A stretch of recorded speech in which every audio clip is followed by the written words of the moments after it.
Tío, todo empezó con una copa rota. Era un miércoles cualquiera, 9:00 de la noche. Acababa de llegar del gimnasio y Laura, mi mujer, estaba en la cocina recogiendo.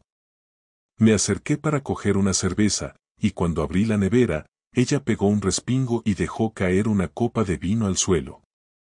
¡Boom! Cristales por todas partes. Hasta ahí, podría ser un accidente más. Pero lo raro fue su cara. No de susto, no. De culpa. Como cuando pillas a alguien haciendo algo que no debería. ¿Qué pasa? Le solté, sin pensarlo demasiado. Nada, dijo, agachándose rápido, sin mirarme. No era nada. Lo noté en la tensión de sus hombros, en cómo evitaba el contacto visual, en cómo metía los cristales en el cubo casi temblando. Me acerqué a ver si se había cortado, y cuando me agaché a su lado, noté algo que me dejó frío, iba maquillada. No ligeramente. Maquillada de fiesta. Labios rojos, base, pestañas rizadas. Y olía a perfume caro, de esos que solo se pone en ocasiones especiales. Pero estaba en pijama. Eso sí que fue raro. ¿Has salido hoy? Pregunté, intentando sonar casual. No, he tenido reunión con las madres de Lampa por videollamada, respondió sin dudar. Ahí me sonó la primera alarma. Laura no se arregla para una videollamada con madres. Nunca lo ha hecho. Se pone el moño ese de no me da la vida y va en chándal, como todas. Y mucho menos se pone ese perfume de Carolina Herrera que guarda como si fuera oro. Pero no dije nada más. Me limité a recoger los trozos grandes con ella y me fui al salón. Me senté en el sofá, cerveza en mano, y ahí me quedé como tonto mirando al televisor sin saber qué programa estaba puesto. En mi cabeza, solo una cosa, ¿por qué mentiría por una copa rota? Y entonces, como si el universo quisiera darme la razón, sonó el telefonillo. Ella salió corriendo antes de que yo me levantara. No miró ni quién era. Le dio al botón y se quedó ahí, en la puerta del pasillo, tiesa. Yo me acerqué sin hacer ruido. No sé por qué. Instinto, supongo. Entonces, oí la voz por el altavoz. ¿Has llegado bien, preciosa? Su cara se congeló. Y la mía también. Ella no contestó. Solo cortó el audio y me miró.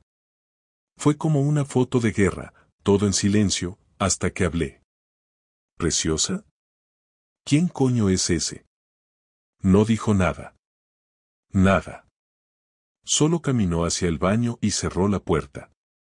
Me quedé ahí plantado como un gilipollas, con la botella sudando en la mano y el corazón latiéndome en las orejas. No tenía pruebas. No tenía nombres. No tenía nada más que un tono de voz, un perfume y una copa rota. Pero tenía lo más importante, la certeza. Algo no cuadraba. Algo estaba podrido. Y a partir de ese momento, me prometí una cosa, iba a averiguar la verdad. Como fuera. Al día siguiente, no dije nada. Me levanté antes que ella, me duché, desayuné en silencio y salí de casa sin hacer ruido. Le dejé el café hecho, como siempre, porque no quería levantar sospechas. En el fondo, no sabía exactamente qué estaba buscando. Solo sabía que me había mentido. Y que alguien la había llamado preciosa por el telefonillo, alguien que no soy yo. Con eso tenía más que suficiente para querer saber qué coño estaba pasando. En el trabajo no me pude concentrar en nada. Revisaba los mismos correos una y otra vez sin procesar nada, me ponía a contestar y al minuto borraba todo porque no podía hilar dos pensamientos seguidos. Llevábamos 8 años casados, 12 en total contando el noviazgo, y nunca había tenido motivos para desconfiar. Ella no es tonta. Si me ha mentido, es porque algo serio está ocultando. No soy un paranoico, no soy celoso, no soy un controlador, pero tengo sentido común, y cuando una mujer se pone perfume y labios rojos para una videollamada del colegio, miente en la cara sobre no haber salido, y luego alguien la llama preciosa desde la calle, no hace falta ser un detective para saber que hay gato encerrado. Por la tarde me inventé una excusa para no volver a casa directo. Le mandé un mensaje diciendo que tenía que pasarme por casa de mis padres a mirar una cosa del ordenador de mi padre. Ella respondió con un simple ok, sin emojis, sin pregunta, sin nada. Me senté en un bar cerca de casa, con vistas a la entrada de nuestro edificio. Llevaba el portátil para disimular y pedí una caña. Me quedé ahí, observando como si estuviera trabajando. Y ahí, en mitad de esa vigilancia improvisada, fue cuando la vi. Eran las 19:43, lo tengo grabado.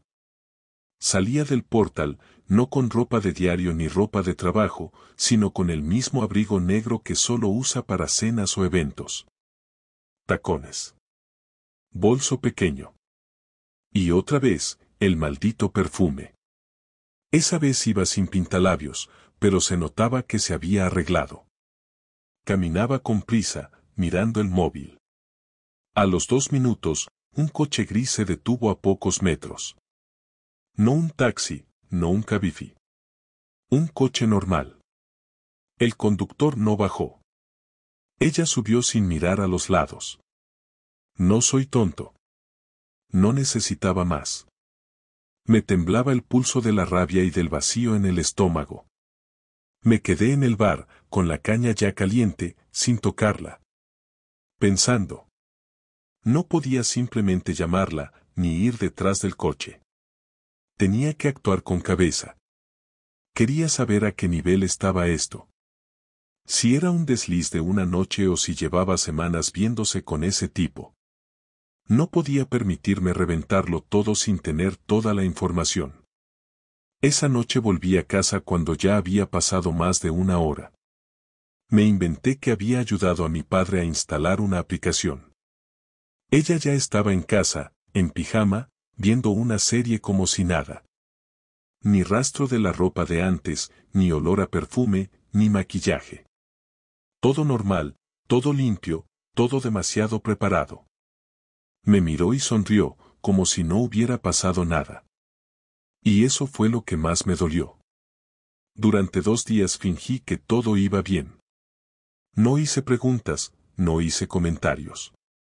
Me comporté como el marido de siempre. Pero por dentro, no dormía, no comía con ganas, y todo me sabía a mentira. El viernes por la mañana, antes de que se fuera al trabajo, le dije que me habían cambiado el turno y que ese día no trabajaba por la tarde. Era mentira, claro. Lo que hice fue ir directo a una tienda de electrónica y comprar una pequeña cámara espía, de esas que parecen un cargador de móvil. No es que me hiciera ilusión meterme en ese terreno, pero ya no era cuestión de celos, era cuestión de saber con quién estaba compartiendo mi vida. Si me estaba engañando, lo iba a descubrir, y si no, al menos iba a sacarme la duda de encima. Esa tarde, cuando se fue al colegio, coloqué el dispositivo en el salón, cerca del mueble donde suele dejar el bolso y donde se sienta a revisar el móvil al llegar. La cámara grababa todo el sonido y el video, de forma discreta, sin luces ni nada raro. Me fui de casa un par de horas, y cuando volví, comprobé que todo seguía en su sitio. Ella llegó sobre las 7, saludó con el tono de siempre, se quitó los zapatos, se preparó un té, se sentó en el sofá y empezó a usar el móvil. Yo fingí que estaba absorto con el ordenador, pero por el rabillo del ojo no dejaba de observarla. Sonreía mirando la pantalla, escribía, borraba, volvía a escribir. No parecía que estuviera respondiendo a mensajes de madres del colegio. Era una sonrisa distinta, de esas que no me dirigía a mí desde hacía meses. El sábado por la mañana, cuando ella fue al gimnasio, aproveché para revisar la grabación. Estuve a punto de parar varias veces. Me sentía sucio. Pero cuando escuché su voz diciendo ayer fue una locura, Pero no podemos quedar siempre que mi marido esté en casa. Entendí que no era cuestión de ética, era cuestión de verdad. Escuché todo. Risas, frases sueltas, una videollamada de apenas 5 minutos. No se veía a la otra persona, solo la pantalla del móvil reflejada en sus ojos. Pero la forma en la que hablaba, los silencios, la complicidad, no era amistad. Y mucho menos algo reciente. Cuando volvió del gimnasio, yo ya no era el mismo. Estaba ahí, en casa, pero ya no habitaba esa casa. La miraba y pensaba que llevaba semanas, quizás meses, acostándose conmigo por rutina, mientras su cabeza estaba con otro. Alguien que no sé quién es, ni dónde vive, ni cómo se llama, pero que ahora forma parte de mi historia sin haberlo pedido. Ese día no hablé. No le dije nada. Pero dentro de mí, el plan ya se estaba formando. No iba a discutir, no iba a pedir explicaciones. Iba a recoger todas las piezas y enfrentarla cuando ya no pudiera negarlo. Porque si algo tenía claro, era que no quería pasar el resto de mi vida al lado de alguien que me mira a los ojos y miente sin pestañear. El lunes me levanté con la decisión tomada. No podía seguir acumulando información como si fuera un investigador privado de esos que se pasan la vida sospechando y nunca hacen nada. Ya sabía lo suficiente para entender que la relación no era una tontería ni un error puntual. Ella tenía confianza con ese hombre, hablaban de manera habitual y, sobre todo, se ocultaba de mí con una tranquilidad que solo se consigue cuando la mentira se ha convertido en rutina. No quería un espectáculo ni una escena de película, quería que me dijera la verdad a la cara, sin rodeos, sin adornos, sin la sonrisa de profesora amable que usa con todo el mundo cuando necesita salir de una situación incómoda. Pasé la mañana en el trabajo fingiendo normalidad, contestando correos, hablando con compañeros, pero con la cabeza en otro sitio. Me temblaban las manos cada vez que pensaba en cómo iba a empezar la conversación. Tenía claro que no la iba a insultar, ni a gritar, ni a suplicarle nada, porque no quería parecer un tipo que pierde el control. Quería que entendiera que la había pillado y que ya no tenía margen para negar nada. Cuando salí de la oficina, paré en el supermercado, compré algo de cena para disimular y volví a casa como cualquier otro día. Ella estaba en el salón con el portátil sobre las piernas, revisando unas fichas de sus alumnos o fingiendo que las revisaba, y me saludó con un beso rápido. Ese beso fue la confirmación de todo lo que sospechaba. El gesto automático, el roce frío, la falta de contacto real. Todo estaba muerto hacía tiempo, pero yo no había querido verlo. Dejé la bolsa sobre la encimera, abrí una cerveza y me senté frente a ella. No quise esperar a la cena ni buscar un momento perfecto, porque el momento perfecto no existe para algo así. Necesitamos hablar, le dije, sin levantar la voz. Ella levantó la vista, con el gesto tenso, como si supiera perfectamente de qué iba el asunto. Cerró el portátil despacio, lo dejó en la mesa y me miró con esa cara neutra que pone cuando se siente evaluada. ¿Qué pasa ahora?, preguntó, sin sorpresa, como quien espera una queja doméstica. Pasa que sé lo que estás haciendo, le respondí, mirándola sin apartar la vista. Y no pienso seguir haciendo el tonto. Tardó unos segundos en reaccionar, como si estuviera calibrando hasta qué punto sabía yo las cosas. ¿Qué quieres decir con eso?, dijo finalmente, cruzándose de brazos. No voy a entrar en detalles, porque los detalles sobran. Solo quiero que tengas la decencia de reconocer lo que hay. No quiero versiones, ni historias. Solo la verdad.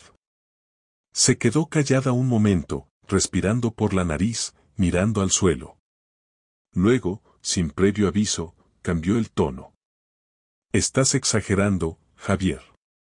De verdad, me estás cansando con tus paranoias. Siempre estás buscando algo que no existe. No existe, claro, dije despacio. Lo del coche gris, las salidas inventadas, las llamadas, la videollamada del otro día, el tipo que te llama preciosa desde el portal, todo eso no existe. Entonces me miró de golpe, con los ojos bien abiertos. Sabía que no había forma de justificar esa última parte. Se quedó en silencio unos segundos más, y después soltó una carcajada forzada. No me puedo creer que estés espiándome, dijo, fingiendo indignación. ¿Hasta ese punto has llegado? No hace falta espiar cuando las cosas se caen por su propio peso. Solo quiero que me digas quién es. Ella se levantó del sofá y se fue hacia la cocina, como si así pudiera escapar de la conversación. Empezó a llenar un vaso de agua sin necesidad alguna, y cuando volvió a hablar, lo hizo sin mirarme. No hay nadie, Javier. Si piensas que hay alguien, es tu problema. Estoy cansada de tus inseguridades, de que todo lo conviertas en una historia de detectives. Me levanté también, despacio, sin acercarme demasiado, solo para que no pensara que le iba a gritar. No soy un detective, Laura. Soy tu marido. Y te estoy diciendo que ya no me puedes mentir más. Se giró entonces, con la mandíbula apretada. ¿Y qué pasa si no te creo? Dijo con ironía. ¿Vas a seguir montando películas en tu cabeza? No hace falta montar nada. Te he visto salir del portal, arreglada, subir a un coche que te esperaba. Te he oído hablar con él. No voy a preguntarte más, porque ya lo sé. El silencio que siguió fue largo, tenso. Me miraba sin pestañear, y yo sentía como el aire se hacía más espeso. Al final, bajó los hombros, como si se rindiera. Vale, dijo. Sí, he estado viendo a alguien. No sentí alivio, ni rabia inmediata. Sentí un vacío que no sé describir. Es como si me hubiera quitado un peso, pero a cambio me dejara hueco por dentro. ¿Desde cuándo? Pregunté. Unos meses, respondió sin dudar. ¿Lo conoces de antes? Es del colegio. El padre de un alumno. No lo busqué, pasó, y ya está. Asentí, intentando procesar. ¿Y lo nuestro qué? ¿Era parte del ya está? No lo sé, contestó, y esa respuesta me dolió más que cualquier otra. ¿Te acuestas con él? Pregunté, mirándola fijamente. Tardó en contestar. Se mordió el labio, miró al suelo, y al final dijo sí, con un hilo de voz. Ahí fue cuando se me cayó todo encima de golpe. No me vino una imagen concreta, ni una escena, solo la certeza de que mi casa ya no era mi casa, mi cama ya no era mi cama y que todo lo que habíamos construido se había roto sin posibilidad de arreglo. Me apoyé en la pared porque las piernas me temblaban. Ella no se movió. Seguía allí, quieta, esperando a ver qué haría yo. ¿Por qué, Laura? Le solté. ¿Qué te faltaba? No lo sé, repitió. No estaba buscando nada, pero pasó. Me sentía vacía, cansada de la rutina, necesitaba sentirme viva, o importante, o lo que sea. ¿Y yo? Pregunté. ¿No contaba? Claro que sí, pero ya no era lo mismo. Todo se volvió aburrido, predecible. No estoy justificando nada, solo digo la verdad. Esa palabra, aburrido, me atravesó. No porque fuera mentira, sino porque la usó como si todo se redujera a eso. A aburrimiento. Entonces, ¿qué pretendes ahora? Pregunté.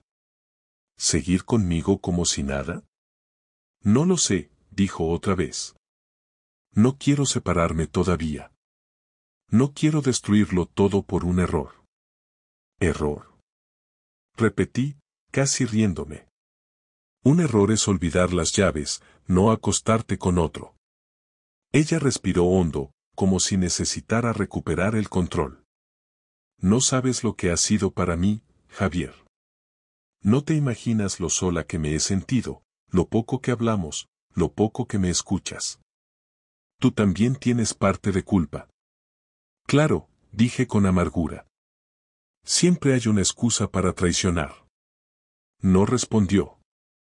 Me miró con esa mezcla de rabia y vergüenza que aparece cuando alguien se da cuenta de que ya no tiene argumentos. Yo solo quería salir de allí, pero algo me detuvo. No quería irme dejando la última palabra en el aire. Mírame, le dije. Lo único que te pedía era respeto. Ni amor, ni pasión, ni promesas imposibles, solo respeto. Y ni eso. Ella no me miró. Se fue al dormitorio y cerró la puerta. Me quedé en el salón, sin moverme, escuchando cómo el silencio llenaba la casa. Esa noche no dormimos juntos. Ni esa, ni las siguientes. Ella se quedó en el dormitorio y yo en el sofá, mirando el techo, pensando en lo que venía después. No sabía si quería divorciarme, si quería venganza o simplemente desaparecer, pero lo que sí tenía claro era que no iba a perdonarla.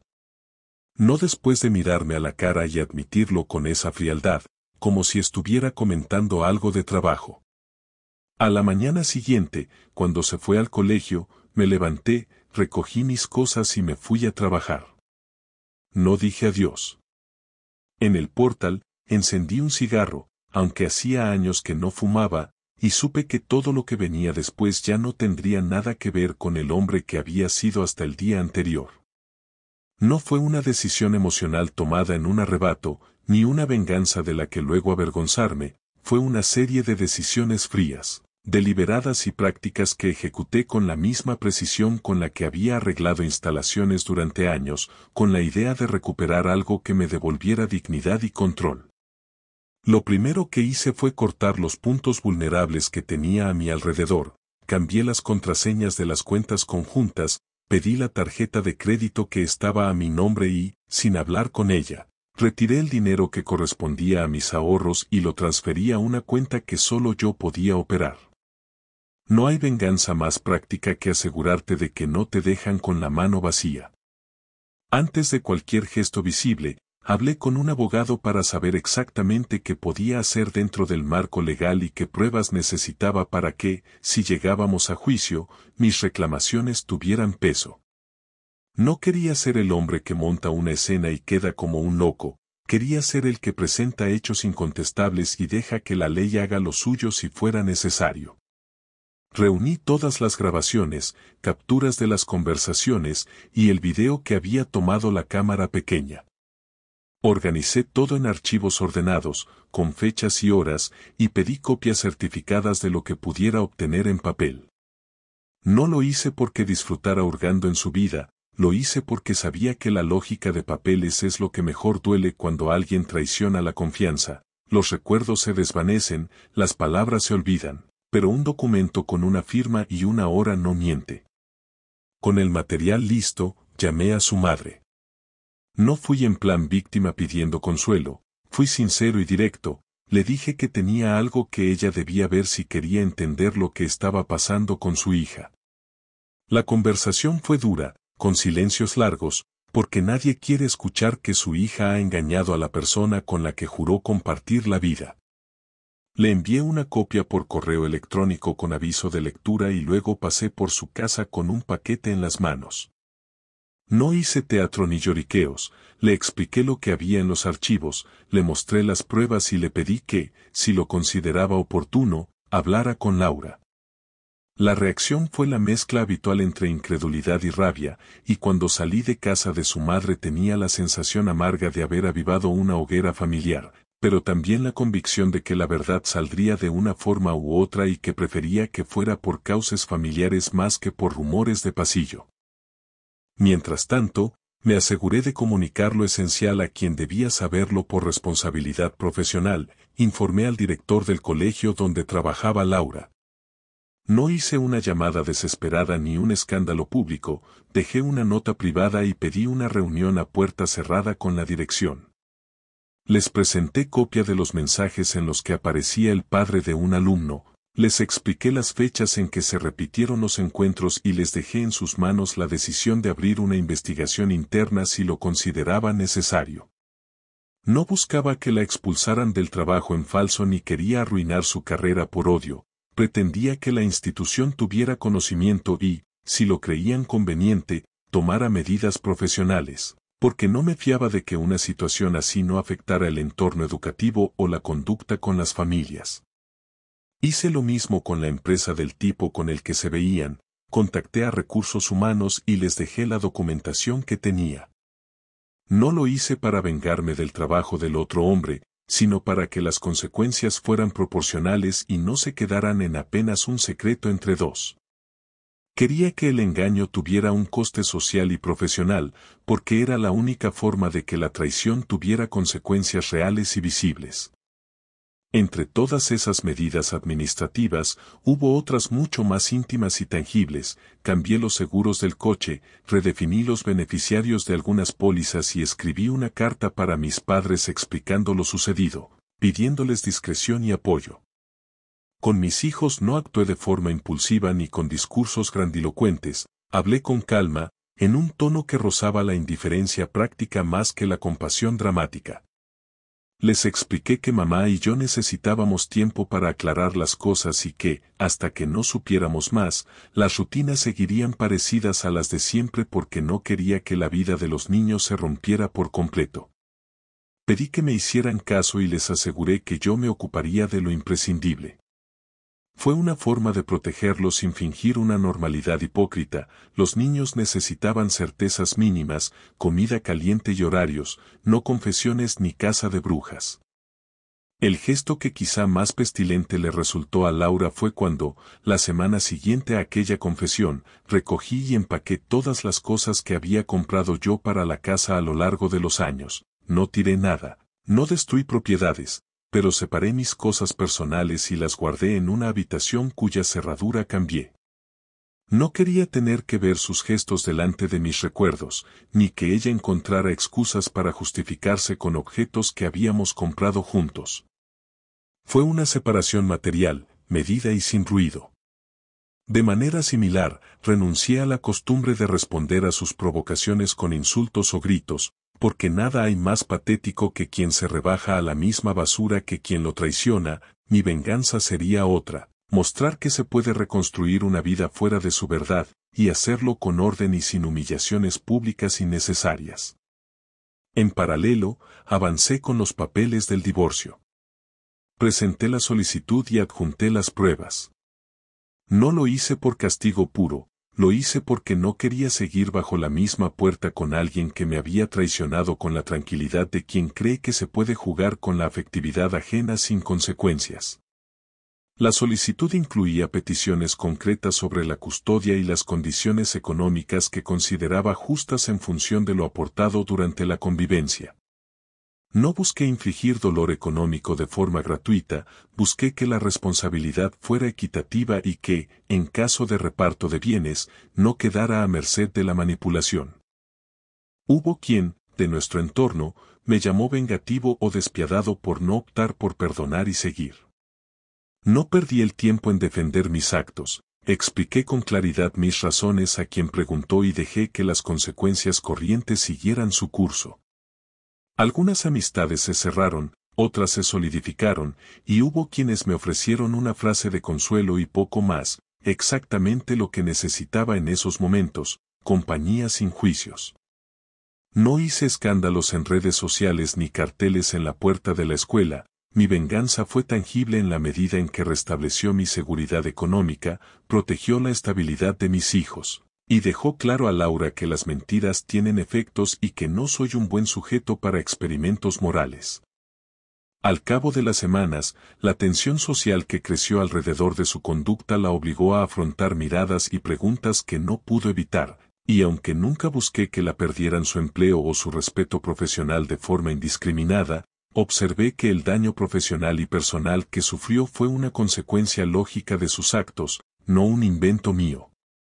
Al final, la revancha no fue una sola acción espectacular sino una suma de pasos prácticos que me devolvieron el control, asegurar mis recursos, proteger a mis hijos, comunicar a las instancias pertinentes y presentar la separación con pruebas. No hay satisfacción en ver a alguien perder lo que tenía por culpa propia, pero sí hay una especie de alivio practicable al dejar de ser la parte pasiva en una historia que ya no me pertenecía. La reparación no vino de la humillación pública, vino de recuperar mi libertad para decidir sin mentiras y de saber que, si la vida te da ese puñetazo, puedes responder con la misma claridad que la verdad exige. Después de presentar la demanda de divorcio y de asegurarme de que cada paso estuviera documentado y legalmente justificado, me tomé unos días para bajar el ritmo. No por nostalgia ni para reflexionar sobre nada sentimental, sino porque necesitaba un descanso mental después de tantas semanas de tensión constante. Me pasaba el día dando vueltas entre trabajo, correos de abogados, recogidas escolares, documentos notariales y, sobre todo, evitando tener cualquier tipo de contacto innecesario con Laura, que seguía viviendo en la misma casa, en la otra habitación, como si de repente nuestra vida en común hubiera sido una especie de error administrativo sin importancia. Lo curioso es que no discutíamos, pero tampoco hablábamos, ni siquiera cuando había algo práctico que resolver. Usábamos notas en la cocina, mensajes de WhatsApp lacónicos, post-its en la nevera con horarios de recogida de los críos.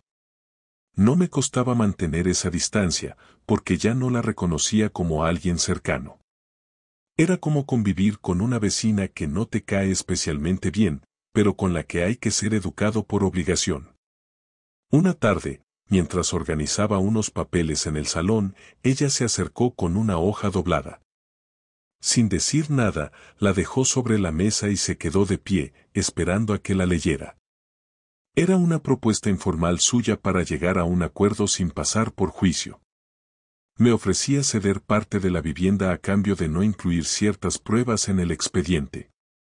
Quería evitar que su imagen profesional se viera más afectada, y aunque no lo decía de forma explícita, quedaba claro que esperaba que yo suavizara las condiciones y retiraba parte del material que había presentado.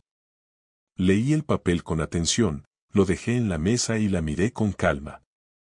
Esto no es un intercambio, le dije sin alterarme. No es una negociación comercial. No puedes decidir ahora qué partes de la verdad convienen y cuáles no. Ella no respondió. Se cruzó de brazos y agachó la cabeza. Solo intento que no se nos vaya todo de las manos. No quiero que esto se convierta en una guerra. Esto no es una guerra. Es un final lógico. Y tú sabías desde el principio que iba a tener consecuencias. No estoy haciendo esto por despecho. Estoy haciendo lo que toca. Yo no quería destruir todo, dijo, esta vez con un tono más bajo. Solo necesitaba algo distinto, no sabía cómo decírtelo. Lo sé. Pero no me lo dijiste. Lo hiciste igual. Nos quedamos en silencio unos segundos, hasta que ella recogió el papel y se fue sin añadir nada más. No volví a tocar el tema, ni a darle vueltas. Me limité a seguir con los trámites, con el calendario legal y con la rutina de siempre. Lo único que me permití fue tomarme una tarde libre para hablar con mis hijos de manera más clara. No les solté ningún discurso emocional, solo les dije que su madre y yo estábamos cerrando el capítulo de nuestra vida en común, que eso no afectaba el amor que teníamos por ellos ni iba a interferir en sus planes del día a día. Les aseguré que las cosas se estaban haciendo con cabeza, y que no necesitaban elegir un bando. Les pedí que siguieran comportándose con normalidad y que, si alguna vez se sentían confusos, podían hablar conmigo sin filtros. Me escucharon sin interrumpirme, con la misma expresión seria que tenían cuando eran pequeños y les explicaba algo importante, como por qué no debían tocar los cables o salir a la calle sin avisar. Pasaron 2 semanas sin grandes novedades, hasta que recibí un mensaje de ella un jueves por la noche. Me pedía que habláramos. No quería hacerlo en la casa, me citó en un bar tranquilo del centro, uno de esos sitios donde solíamos ir los domingos por la tarde cuando aún fingíamos ser una pareja normal. Acepté, más por curiosidad que por otra cosa. Me pareció extraño que eligiera un lugar público, pero fui sin expectativas, solo con la idea de escuchar. Al llegar, ella ya estaba sentada. Llevaba ropa informal, sin maquillaje, el pelo recogido sin esfuerzo. Se notaba que no venía a fingir nada, lo cual me tranquilizó un poco. Me senté frente a ella y esperé a que hablara. No quiero que esto termine así, empezó. Sé que te he fallado, y no espero que lo entiendas ni que lo justifiques. Pero no quiero que este sea el recuerdo que te quede de mí. No estoy construyendo ningún recuerdo, Laura. Estoy cerrando una etapa.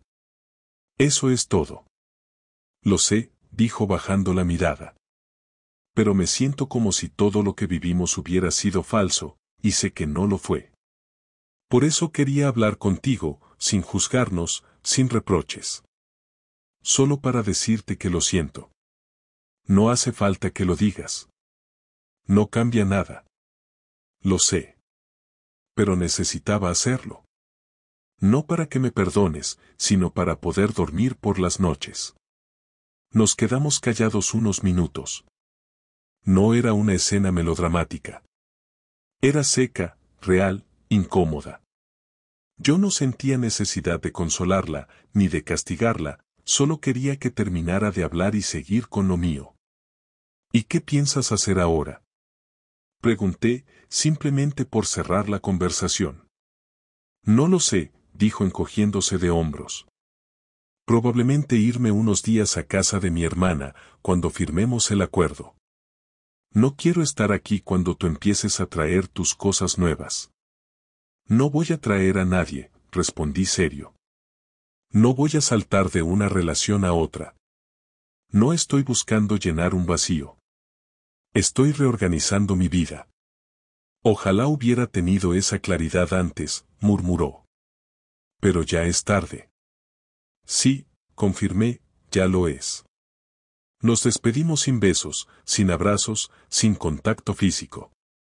Fue como cerrar una reunión pendiente. Cada uno se fue por su lado, y no hubo ni una sola mirada atrás. No sentí alivio, ni tristeza, ni rabia. Solo un cierre administrativo más. Una firma invisible en una carpeta que ya no me pertenecía. Esa noche dormí sin dar vueltas en la cama por primera vez en semanas. No porque todo estuviera bien, sino porque al fin había terminado de entender que no necesitaba ninguna respuesta más. El ciclo estaba cerrado. El día que firmamos los papeles del divorcio fue más tranquilo de lo que había imaginado, sin discusiones, sin lágrimas ni frases fuera de lugar. Llegamos por separado a la notaría, cada uno con su abogado, y el trámite no duró más de 30 minutos. Firmé sin detenerme demasiado en cada hoja, porque ya lo habíamos leído todo, ya habíamos hablado de lo que se quedaba cada uno y de cómo se iba a organizar el tema de los niños. Ella hizo lo mismo, mantuvo el tono serio, sin intentar ningún gesto fuera del guión.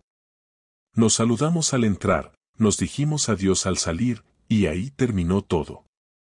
No hubo manos que se buscaran, no hubo preguntas del tipo ¿estás seguro?, porque los dos sabíamos que esto no era una crisis, era un final. En la calle, al salir de la oficina, me tomé un momento para encender un cigarro. No por nervios, sino por cerrar el momento. No me quedé mirando al horizonte ni hice ninguna reflexión interna. Simplemente estaba allí, con la certeza de que la etapa había concluido. No hubo alivio instantáneo ni una sensación de libertad eufórica. Lo que sentí fue una especie de normalidad, como si por fin todo estuviera alineado con la realidad y no con una fachada sostenida a base de rutinas falsas. Al día siguiente empecé a organizar mi nueva vivienda. No me fui lejos. Encontré un piso de 2 habitaciones en el mismo barrio, lo suficientemente cerca para seguir recogiendo a mis hijos sin complicaciones, pero lo suficientemente alejado para no cruzarme con Laura cada 2 por 3.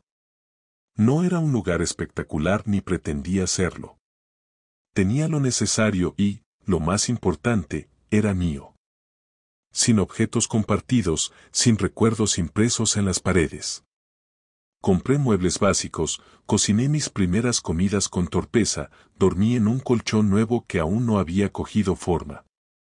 Me di cuenta de que no necesitaba llenar el espacio con cosas para sentirme cómodo, necesitaba llenarlo de decisiones que partieran de mí. Nadie eligió los cojines ni la vajilla. Nadie dijo que esa lámpara no pegaba o que el sofá era muy grande. Por primera vez en mucho tiempo, no había una segunda opinión sobre cada cosa, y eso me resultó más liberador que cualquier conversación. Las primeras semanas, los niños iban y venían entre las dos casas sin dramas. Se adaptaron mejor de lo que esperaba, probablemente porque ya habían intuido desde antes que algo no funcionaba. No hacían preguntas, solo pedían claridad con los horarios, con las tareas del colegio y con los planes de fin de semana. Hice todo lo posible por no hablar mal de su madre delante de ellos, ni siquiera cuando venían con comentarios indirectos que, en otro contexto, me habrían dolido. A veces contaban cosas de la casa anterior, a veces de su madre, y yo me limitaba a escuchar sin emitir juicios. Quería que entendieran que no estaban obligados a elegir un lado.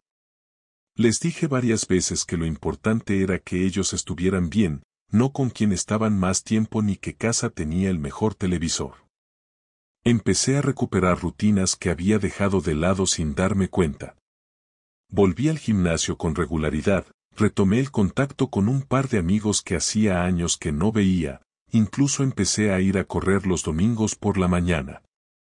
No como forma de huida, sino porque tenía tiempo y ganas de hacerlo. Me di cuenta de que durante los últimos años había ido acumulando renuncias pequeñas, concesiones que en su momento parecían insignificantes pero que, con el tiempo, habían vaciado parte de lo que era yo.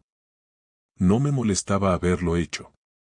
En una relación es normal ceder, pero lo que había pasado era que había dejado de revisar esas renuncias y, cuando todo estalló, me encontré con una versión de mí que apenas reconocía.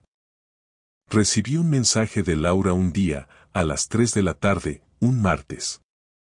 Me preguntaba si podía hablar conmigo 5 minutos.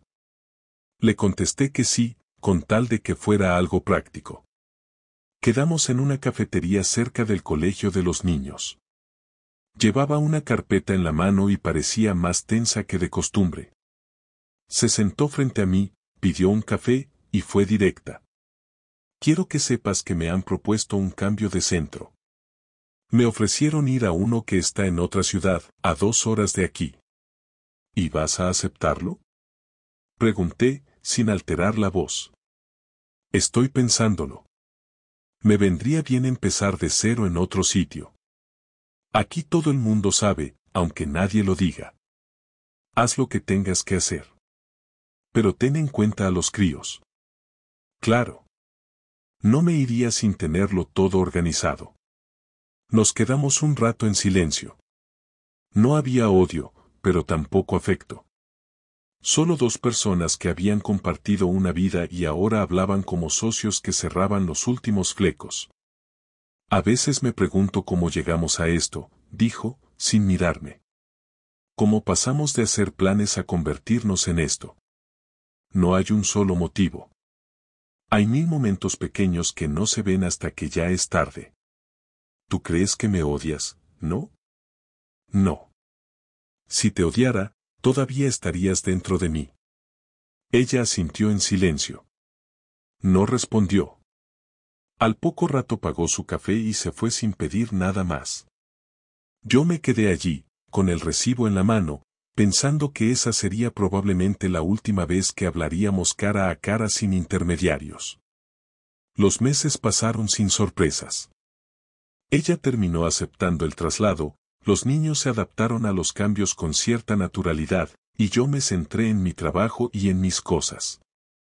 Empecé a tener más estabilidad económica porque ya no arrastraba gastos compartidos, ni salidas obligadas, ni conflictos por decisiones cotidianas. Poco a poco, el divorcio dejó de ser el tema principal de mi vida y pasó a ser solo un dato más, una parte del pasado que ya no condicionaba mis días. Un viernes por la tarde, mientras estaba en casa cocinando, me di cuenta de que no había pensado en Laura en toda la semana. No porque la odiara ni porque quisiera olvidarla, sino porque ya no formaba parte de mi presente. Fue ahí donde entendí que la herida se había cerrado. No quedaba rencor, no quedaban preguntas abiertas, no había deseos ocultos ni nostalgia manipulada. Lo que quedaba era un hombre que había pasado por algo duro, que había hecho lo que tenía que hacer, y que ahora seguía adelante con lo que fuera que viniera después. No sé si alguna vez volveré a tener una relación. No me lo planteo como un objetivo. No tengo la necesidad de recuperar lo perdido ni de demostrarle nada a nadie. Si llega, bien. Si no, también. Lo único que sé es que no quiero volver a perderme en una vida que no reconozco. Aprendí que la estabilidad no vale nada si no viene acompañada de honestidad. Aprendí que se puede estar casado y más solo que viviendo en un piso vacío. Y sobre todo, aprendí que uno no debe conformarse por miedo a empezar de nuevo. Porque cuando todo se rompe, no hay que mirar los pedazos para ver que se puede pegar. Hay que mirar lo que uno puede construir sin depender de nadie. Y eso es lo que estoy haciendo ahora. Simplemente vivir. Sin excusas. Sin mentiras. Sin ruido.